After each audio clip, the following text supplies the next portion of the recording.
इसी हया का, बेहयाई का और बेपर्दगी का, बदनज़री का ये नतीजा हुआ कि 14 फरवरी को वैलेंटाइन डे बनाने लगे लोग। इसकी हकीकत क्या है हमें नहीं मालूम।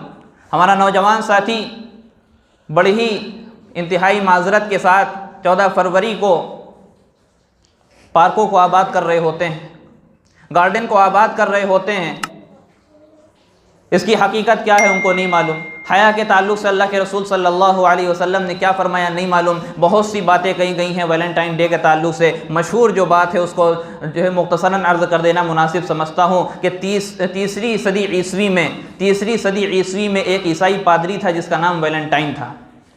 जिसको हुआ ये कि एक राहिबा से उसको जो है इश्क व मोहब्बत हो गई और उसने सोचा कि इनसे जो है किस तरीके से फ़ायदा उठाया जाए। लेकिन ईसाइयों में मसला ये था कि कोई भी राहिब होता था जो मजहबी रहनुमा होते थे उनका निकाह नहीं होता था, ममनू था। अगर कोई चुप्पे चाप कर लेता था तो उसको कत्ल कर दिया जाता था। तो बहरहाल इसने एक चाल ये चली कि अपने राहिबा से कहा कि जो है मैंने ख्वाब में देखा है कि मुझे बताया गया कि 14 फरवरी के दिन अगर कोई राहिब राहिबा जो है आपस में मिल लें, मुलाकात कर लें और जो है एक जो है ताल्लुक़ कायम कर लें तो उससे जो है उसके ऊपर कोई गुनाह नहीं पड़ता।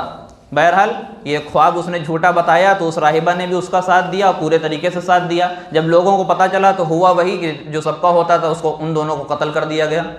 तो बाद में लोगों ने ये कहा कि ये जो है मोहब्बत के लिए मर गया, ये मोहब्बत के लिए मर गया, इसीलिए 14 तारीख को वैलेंटाइन उसका नाम था, वैलेंटाइन डे के नाम से ये चीज़ मनाने जाने लगी।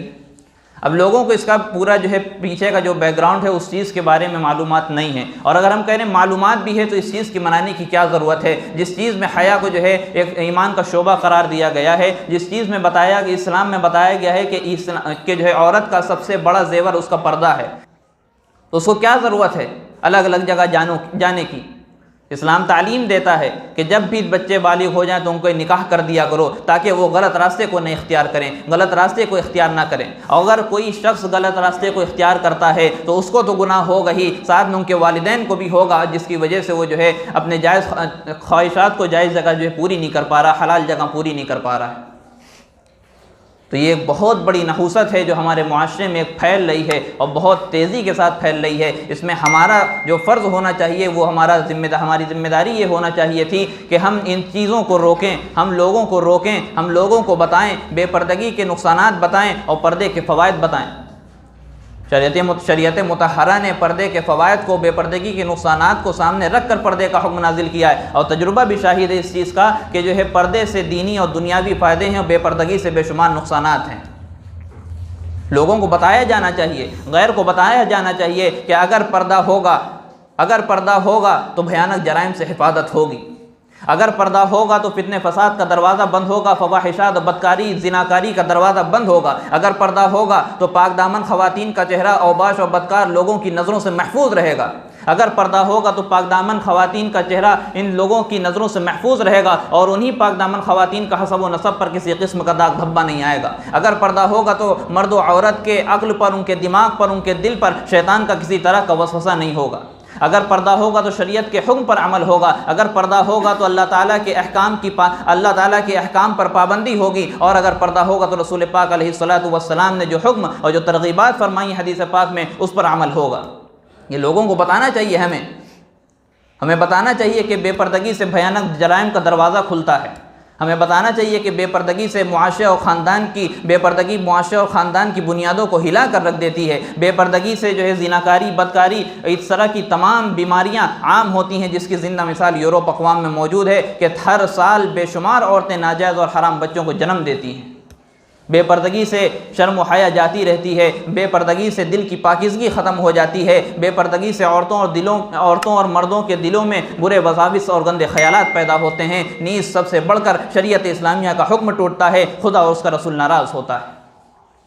अगर आज हमने इस्लाम को यूँ प्रमोट किया होता, अगर आज हमने इस्लाम को यूँ पहचान कराई होती इस्लाम की, अगर आज हमने इस्लाम की शक्ल इस तरीके से पेश की होती, अगर आज हमने इस्लाम की सूरत इस तरीके से लोगों के सामने पेश होती, तो जो कर्नाटक में आज मामला पेश आ रहा है वो ना आता। आज जो कर्नाटक में हिजाब पर पाबंदी लगाई जा रही है, हिजाब पहनकर कॉलेज में और यूनिवर्सिटीज़ में आने से रोका जा रहा है, वो ना होता कि किस तरीक़े से उन लोगों को, उन तमाम हमारी जो है जुर्रतमंदाना तरीक़े से उन बहनों ने अपना जो है हक़ लेने के लिए एहतजाज किया। क्या ज़बरदस्त उन्होंने अपने जो है हुकूमत के आंखों में आंखें डाल करके उन्होंने अपने हक़ को मांगा है।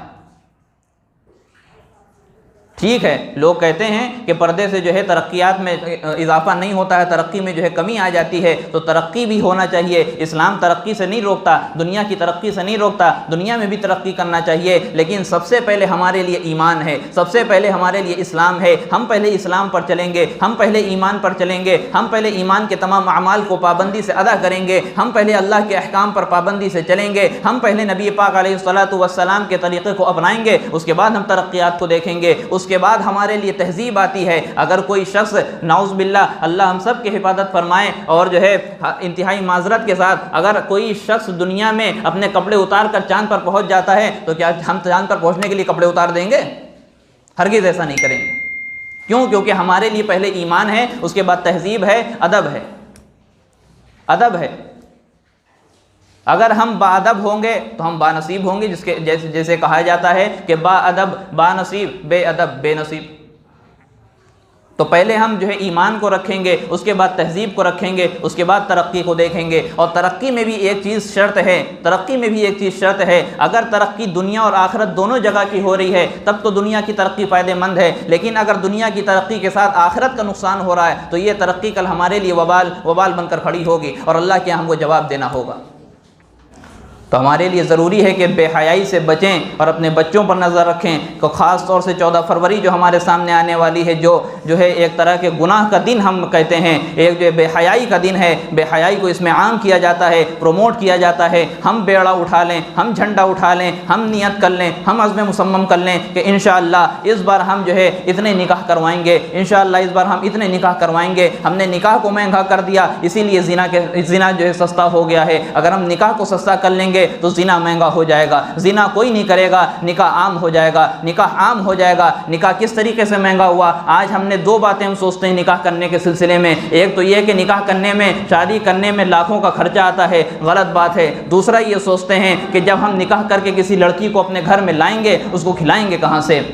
पहले का जवाब यह है कि शादी सिर्फ 6 चीज़ों का नाम है, 7वीं चीज़ कुछ नहीं है। पहला, उसमें से 2 फ़र्ज़ हैं। पहला फ़र्ज़ जो शादी 6 चीज़ों का नाम है, उनमें से 2 फ़र्ज़ों में से पहला फ़र्ज़ जो है वो ईजाब और कबूल का होना है। जो एक काजी साहब पूछते हैं कि क्या आपको कबूल है, और सामने से जो है दुल्हा कहता है कि हाँ मुझे कबूल है, इसको कहते हैं ईजाब व कबूल। दूसरी चीज़ जो फ़र्ज़ है वो कम से कम 2 मुसलमान गवाह का होना। तीसरी चीज़ जो वाजिब है वो अहलिया का, बीवी का हक़ महर अदा करना है। और चौथी चीज़ जो सुन्नत है, 3 सुन्नतों में से पहली सुन्नत वो निकाह से पहले खुतबा पढ़ना, दूसरी सुन्नत निकाह के बाद छुआरे उछाल कर तकसीम करना, और तीसरी और आखिरी सुन्नत हम सब के लिए, चाहे वो लड़की वाले हों चाहे वो लड़के वाले हों, सबकी तरफ से ये कि जो है अपनी हैसियत के मुताबिक फजूल खर्ची से बचते हुए वलीमा करना, ये है निकाह। और दूसरी टेंशन जो होती है कि हमारे घर में जब एक लड़की आ जाएगी उसको हम खिलाएंगे कहाँ से, पहनाएंगे कहाँ से, उड़ाएंगे कहाँ से, उसको जो है रहने के लिए जगह कहाँ से देंगे। तो इस बात को भी खूब समझ लीजिए। अगर कोई लड़की आती है तो अपना नसीब ले करके आती है अल्लाह के पास से। अगर कोई लड़की आती है तो अपनी किस्मत का,